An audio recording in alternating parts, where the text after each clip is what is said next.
Hi guys, this is Wenzes from Below the Radar Above the System, and today's topic is INFJs and one-sided intimacy.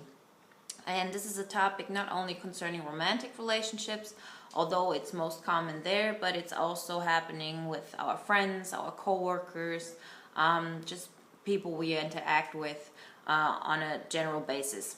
And Barry from Barracuda57 had a really cool post the other day. It was that the most common personality disorder in INFJs is the dependent personality disorder, and sometimes also the narcissistic personality disorder, but it's not as common as the dependent personality disorder. And this has a lot to do with it. So when you have getting into one-sided intimacy situations, it's always this dependent personality thing going. And the question is, of course, you can't really say from that point you have like a really disorder, but we tend to go into that direction. And the narcissistic thing actually happens if we got burned so bad in that one direction that we go into the other extreme, because narcissists don't have any intimacy at all. Like, they don't feel empathy for others. They don't try to have other people's needs met. They only think about their own needs. And with dependency or the dependent personality disorder, it's the exact opposite. And this is our natural thing, especially since we have this perceiving function as as a dominant one. And what happens is, if you think about it, all those people you've met that you've kind of gotten into a situation, then those people had something you wanted. I'm going to look at it from a completely non-romantic way now and just really think how our brain pictures this. So you see something in that person that you want in your life, something, and at the same time you see something that is weak about them. Like, you really look for there's some kind of weakness in them, and you feel like if you fix their weakness, then they will give you what you're lacking without you having to ask for it or require it. Let's say, like, every person I've ever liked in my life, but this is just me, but every person I've ever liked always was some kind of extroverted sensing thing going on. It was ESTP, ENFJ, ENTJ, and the only person I personally got along with in a romantic way was the ESTP, because on a general thing, ESTPs don't ever want anybody to, they don't like, not even inside want somebody to save them. They just want somebody to love and appreciate them, but they feel strong. That's the main thing. ESTPs rather have a problem with thinking that people think they're too aggressive or so on. But let's say ENFJs or ENTJs, because they have lower sensing thing. It's like their third function, but it's still an extroverted function, and they're extroverts. They kind of like feel weak inside, as in they want to be strong. They really strive to be strong in their life. That doesn't mean they feel like they really know it, but they just want to be strong. They don't want to be perceived as weak. That's a problem for them. And when you think about all those people you are attracted to, that it be in a romantic way, or it can also be in a friend-like situation. Like when I met my best friend 6-7 years ago, she's an INFP. I had similar problems. And now the whole dependency thing comes into play, because you don't require any respect from people that you feel are weak. If they have something and you feel like, oh, they're suffering or there's something wrong with them and you could fix that, you start to incorporating them into your sphere. And you do that not because they're weak, but you do that because they have something you would also like to have in yourself. You know, take out the romantic way, take out, being a good person and so on. There's something why you're striving towards that person and not another one, because every person deserves love, every person deserves something great. There's some reason why you find that particular person interesting, and that's because they have something in their energy field that you want. So in order to feel all of their, like, get something out of them, you really try to understand them more, like really mirror them, become that person in a way, so you can feel that energy that they have, that you want to have in yourself. And the dependency thing is that you don't want to ask for it. You don't want to put any, you don't want to say, okay, I'm giving you this, and therefore I want you to give me something of you, but you completely let them do what they like, and you apologize for ever, like, yeah, you excuse all of their bad behavior. So let's say they, they're being defensive towards you, then you feel, oh, poor them, what has happened to them, they're suffering, and so on. And this is a natural thing that happens in your head. The more you want to have that thing that person is representing, because you don't want to have to put boundaries. You don't want to have to tell yourself, oh, I have to get away from that person, that's not good for me. So you kind of like manipulate everything into a way where it makes them look good into your eyes. And the problem is that that's also the way you act towards them. You act towards them as in a way they're no threat to you. You only see like their good side, and that's really aggravating for those people, because you're like kind of forcing them into intimacy, and every time you force somebody into intimacy, they go into defense mode, because they feel like, I have to tell them, you can't do that with me, I'm not doing this. People can only go there by themselves, and only if you like kind of put some kind of boundaries, and you say, I'm not gonna go any further, you can't do everything with me, because this is just really confusing. So you kind of have this imagination that gets better and better, and you like stick to it, because this is our thing. In our way, when we have those people in our NI world, this is the truth to us, they are part of our truth, and we want what they have so much that we make everything in our head to a point where it makes sense, and where it excuses all of their behavior, and therefore we idealize them, that's how it's called, idealize them, and then we allow everything they're doing. But if you think about it, all those people that happen, like where these one-sided intimacy things happen, they weren't really acting respectful towards you. They weren't like really trying to get to know you, and really were showing active interest in you. You could maybe tell, like I've had this person, I could tell that they were longing for what I was giving them, because I would, take off their pain and nurture them or whatever, but they would never ask for it. They would never ask for it. And they would never, one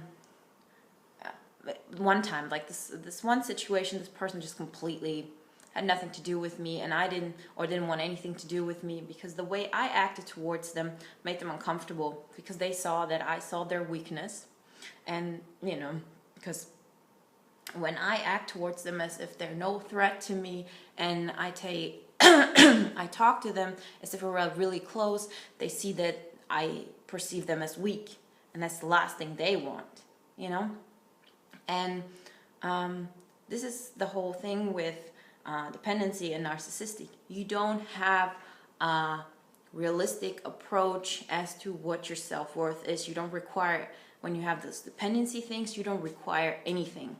You don't require people to be good to you. You don't require for people to respect your needs, because you want that so much, what they can give you, that you're willing to do anything for. And it sounds cruel. It sounds like we're a lot smarter than this, but you have to understand your unconscious mind is even much stronger than your conscious mind, and your unconscious mind will put everything so into one place that it makes sense, that you're not really doing something that's bad for you. You actually just want to help those people, and they're much weaker than you, and this is how you get more and more into this situation, and those people take more and more but never really want to give anything, and then you have a problem. So why does this happen? Oh yeah, as I said, the problem is we want something they have, and what we should mainly realize from that situation is yes, there is something we want.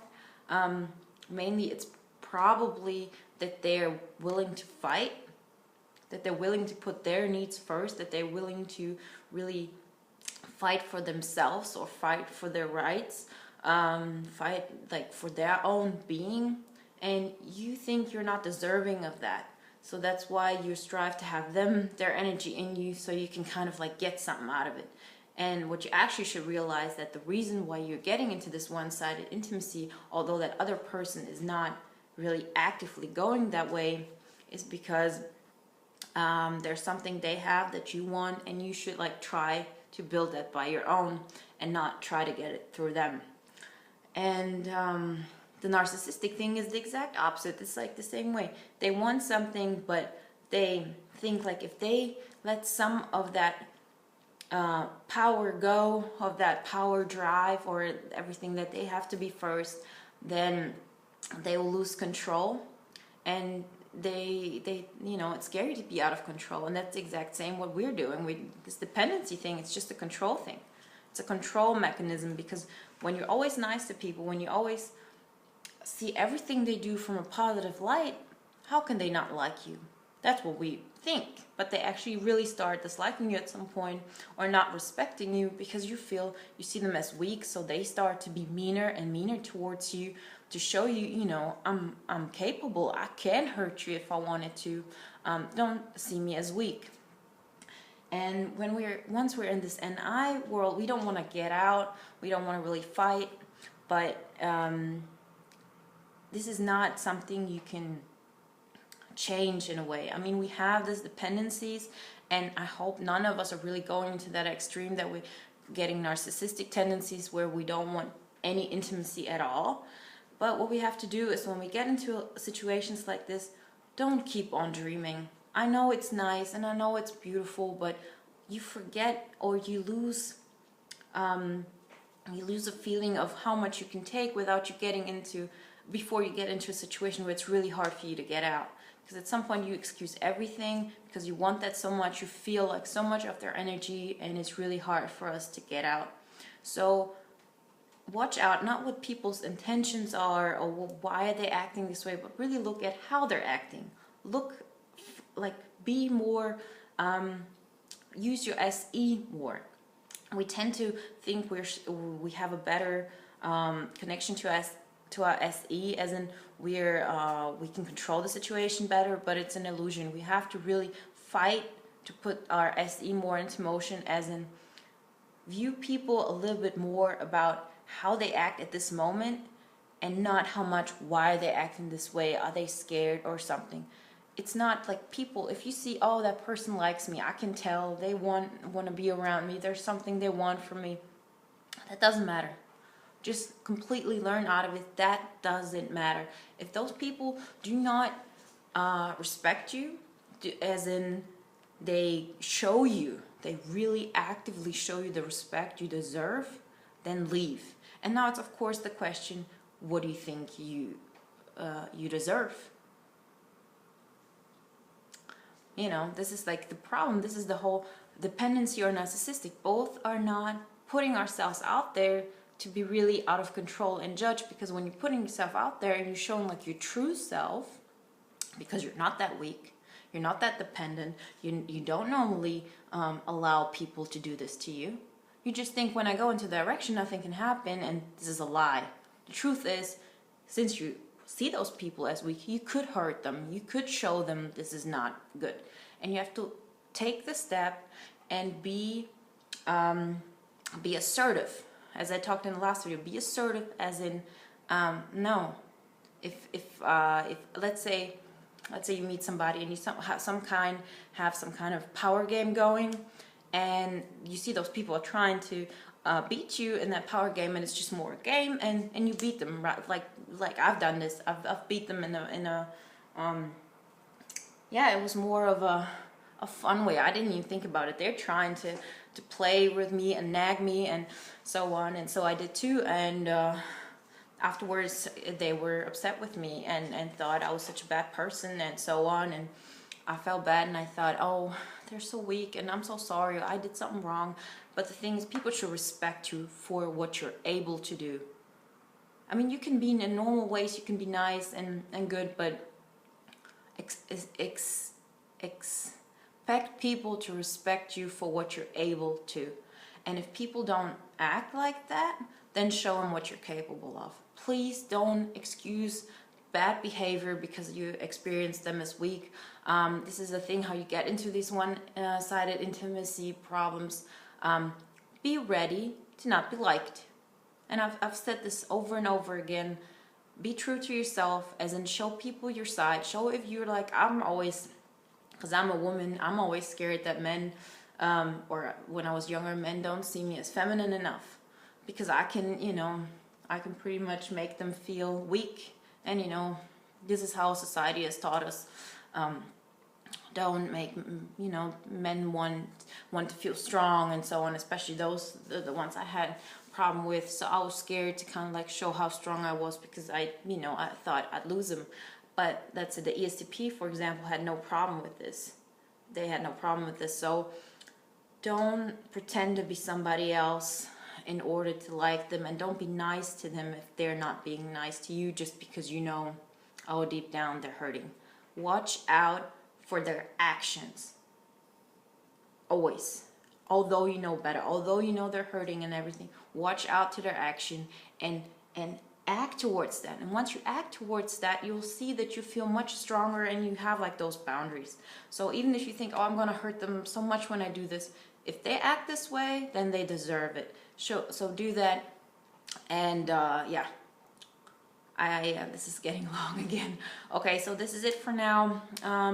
Please, I'm looking forward to new ideas from the idea pool. I want to concentrate more on really building something in our lives and really like making steps forward. We've been talking a lot lately about what to avoid, and those are very important issues, and how to be assertive and so on. But now it's time to concentrate on really bringing positive feelings in our lives, how to like really bump everything up and strive and be good and conquer and just really enjoy this whole journey. Okay, talk to you soon. Bye.